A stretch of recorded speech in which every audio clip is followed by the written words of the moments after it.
So long as you're starting with high quality beef, cooking a good steak is as easy as throwing it on the grill or searing it in a hot skillet. But if you want perfect steak, and I'm talking steak with a rich, brown, crackling crust and a medium rare core that extends all the way from edge to edge, then you need to take your technique to the next level. Now, traditional methods like broiling, grilling, or searing in a skillet leave you with one problem. Your steak develops a temperature gradient inside it. So while the very center of the meat might be a perfect medium rare, as you move towards the outer layers, it becomes more and more cooked until you reach the edges, which have the dry, chewy texture of well-done meat. So the question is, how do you minimize this overcooking? So here's the thing, the more gently you cook your food, the smaller that temperature gradient inside is going to be. So for instance, if you cook a steak in a 500-degree oven, you're going to develop a pretty thick band of gray meat inside.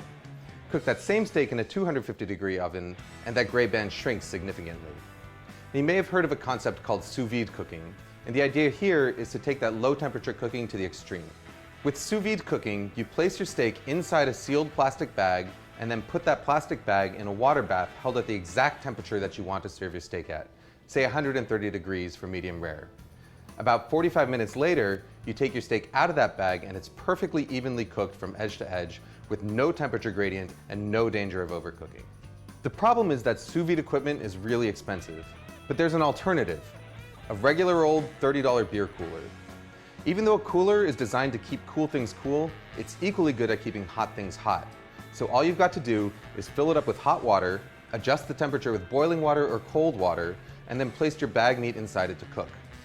So long as you start a few degrees higher in order to compensate for the heat loss when you add your meat, it should be able to maintain its temperature for the 45 minutes required to cook most steaks, pork chops, lamb chops, chicken, or fish. You can cook your meat either in a cryovac style bag or in a regular heavy duty zipper lock bag. In order to get the air out of a zipper lock bag, put your meat inside it, zip it up most of the way, and then slowly lower it into the water, sealing it just as the air is forced out. You've probably noticed one glaring problem. Your steak develops no crust or color. You're gonna have to add this after it comes out of the cooler.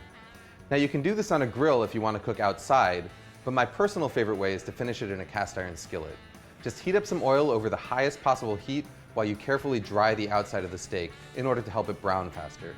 Season the steak generously with salt and pepper, and once the oil starts smoking, add the steak to the pan along with a couple of pats of butter. Cook the steak just until it's browned on both sides, about a minute or two, and then to finish it off, hold it up vertically with tongs in order to get the edges. The beauty of this method is total flexibility in terms of timing.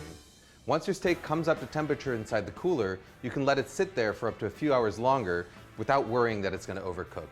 Your steak is going to be hot and ready to sear as soon as you're ready to eat. You want to up your game even further? Then get yourself one of these guys. By combining the intense heat of a propane torch with a cast iron skillet, you can get a steakhouse quality char in a matter of moments. Just make sure that you shut off your smoke detectors first. It may take a little bit more time, but if you're willing to put in the effort, this is the best quality steak you can get at home.